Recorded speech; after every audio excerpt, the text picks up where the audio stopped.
Welcome back, everybody, to the GSMC Hoops and Heels Women's Sports Podcast, brought to you by the GSMC Sports Network. We just got done talking about some NWSL updates, and now we're going to be talking about Olympic rowing.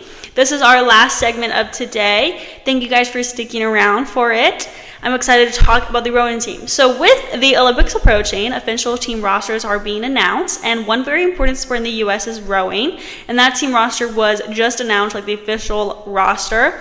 The U.S. qualified 12 crews for the Olympics, including the women's single sculls, men's single sculls, women's double sculls, men's double sculls, lightweight double sculls, women's quadruple sculls, women's pair, women's four, women's 8, and men's 8.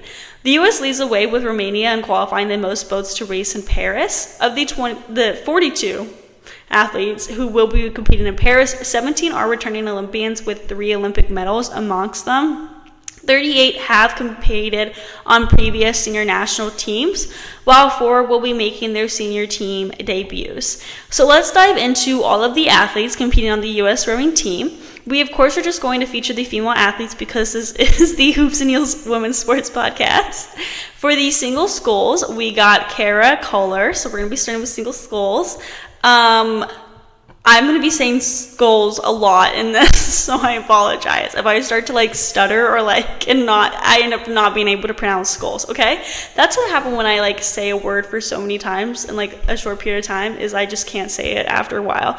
So this will be Kohler's 3rd Olympics. She won bronze in the women's quadruple sculls in 2012 and raced the single at the Tokyo 2020 Olympics.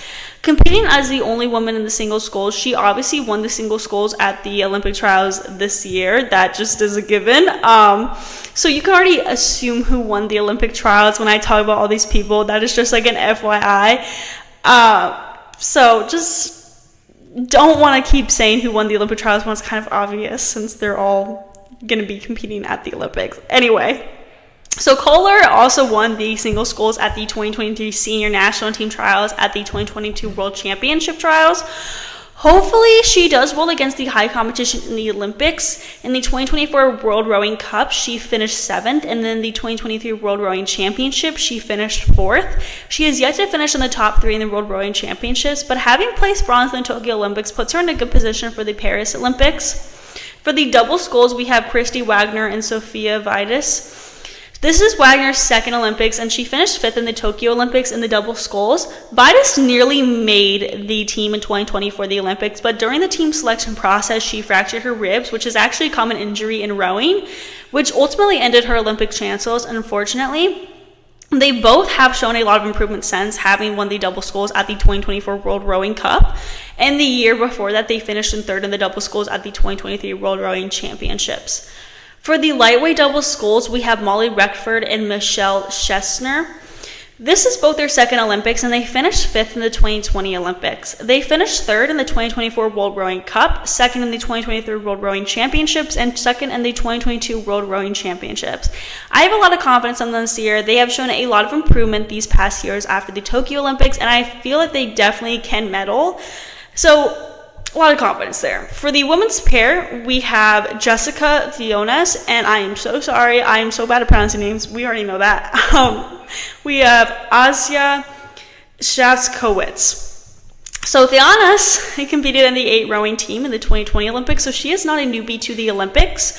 Her boat finished 2 seconds behind the bronze medalist Delleman in 4th, but this is Czajkowski's first time competing at the Olympics, and Thoennes' first time competing in pairs at the Olympics. So, even though Thoennes is not a newbie to the Olympics, this is her first time competing in this type of rowing category.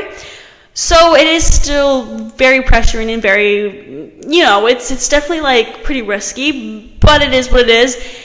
In the trials, the duo was tied for first at the 500-meter split before making a huge move to the 2nd quarter of the race to take a 5-second lead at the midway point, ultimately winning by 7 seconds.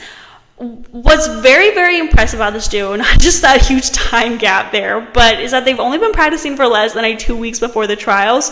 So, think about how much they could do not practicing more than 2 weeks. So I do have a lot of confidence with them, but it is, considered risky since they have not been competing at the Olympics before in pairs, and they are more, I don't want to say focused, but they're more known for other events in rowing. But given that they've literally been so successful only with 2 weeks of practice is so insane to me. So I have a lot of confidence in them. But with Czajkowski as her partner, Thoennes thinks their chances in pairs are good, and they have confidence. Themselves have confidence. And it's good to see that they have confidence going into the Olympics. But it will be interesting given that this is their first time both competing as pairs in the Olympics. For the quadruple sculls, we have Lauren O'Connor, Teal Cohen, Emily Delleman, and Grace Joyce. O'Connor finished 11th in the quadruple sculls at the 2023 World Rowing Championships, and she, Cohen, and Delleman won in the quadruple sculls at the 2024 World Rowing Final Olympic and Paralympic Qualification Regatta, and that is an international competition. Joyce was not part of the team in that competition, but she did win gold in the quadruple sculls in the 2023 Pan American Games, and she was part of the 11th finish with O'Connor in the 2023 World Rowing Championships. For the women's 4, we have Kaitlin Knifton, Mary Mazzio-Manson, Kelsey, Reelick, and Emmy Kallfelz. Knifton and Mazzio-Manson are both star athletes from UT Austin. Knifton was named the Big 12 Athlete of the Year in 2023. She, Mazzio-Manson, Reelick, and Kallfelz also finished third in the 4 at the 2023 World Rowing Cup. 2024 World Rowing Cup. Reelick also finished 4th in the 4 at the 2023 World Rowing Championships and gold at the 2023 World Rowing Cup. On the other hand, Kallfelz is more known for achievements and work in the quadruple sculls. She finished 11th in the quadruple sculls at the 2023 World Rowing Championships, 7th at the 2023 World Rowing Cup, and 9th in the 2022 World Rowing Championships. Even though she doesn't have many top placements in the women's 4, she still is a great contender for the team. For the women's 8, we have Christina Kastagna. Guys, I'm so sorry. I'm so bad at pronouncing names, and it's so embarrassing. Charlotte Buck, Olivia Coffey, Claire Collins, Meghan Musnicki, Regina Salmons, Madeline Wanamaker, Margaret Hedeman, and Molly Bruggeman. Musnicki is a 2-time Olympic gold medalist in the women's 8 in 2012 and 2016. And this is her 4th Olympic Games, having raced the 8 in Tokyo as well. Castagna, Buck, Coffey, Collins, Musnicki, Salmons, Wanamaker, Hedeman, and Bruggeman finished 3rd in the 8 at the 2024 World Rowing Cup, and Castagna, Buck, Salmons, and Hedeman finished 2nd at the 2023 World Rowing Championships. Coffey and Musnicki also finished 4th in the 8 at the Tokyo 2020 Olympic Games. Musnicki also finished 3rd at the 2019 World Rowing Championships and gold at the 2016, 2015, 2014, and 2013 World Rowing Cup. To add, Salmons finished 4th in the 8 at the 2022 World Rowing Championships. They are a stacked team, for sure. A lot of confidence going into the Olympics with them. There are also going to be 5 alternates on the team, and 3 of them are female athletes. Emily Frolick, Alina Hagstrom, and Sophia Lewis. Frolick and Hagstrom finished 11th in the pair at the 2024 World Rowing Cup and 2nd in the 8 at the 2023 World Rowing Championship. Hagstrom also finished 4th in the 8 at the 2022 World Rowing Championships and won the pair at the 2018 World Rowing Under 23 Championships. Lastly, Lewis finished 2nd in the lightweight single sculls at the 2024 World Rowing Cup, 3rd in the 2023 World Rowing Championships, and gold at the 2023 World Rowing Cup. When you are picking alternates for a rowing team, you have to consider like if they are good in multiple events, because they can't just be good at one event. Like they can't just have like one super big, like this is like my event, because they're alternates, so you never know who's getting an injury or needs help out. So all 3 of them, I will say, are very much confident in all events pretty much. They obviously are more skilled in certain events than others, but these are perfect 3 I was going to say pairs, but that might be confusing considering that it's a rowing event. But this is like a perfect 3 trio females alternates that are going in as alternates because they all exceed so well in different events that they all just kind of like mash together, if that makes sense. So like if there is an injury, like it isn't too much of a concern for the team because these 3 are all really skilled. Like they're very trustworthy going into as alternates, if that makes sense. You have to be very trusting in your alternates in the team. So that concludes our show for today. Thank you guys so much for tuning into the GSMC Hoops and Heels Women's Sports Podcast presented to you by the GSMC Sports Network. Your support means a lot to us, so please remember to subscribe to the show and leave a positive review. It really does make a difference.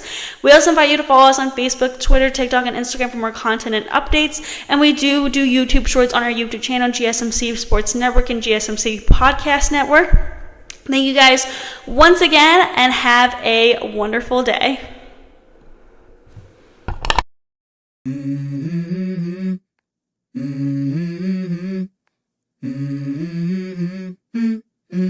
Let's go. I wake up to a little bit of drool on my pillow, feel like it's gonna be a bad day. Yeah, I'm tired of shit, and the coffee ain't hit yet. Damn, ain't that great. I don't wanna go to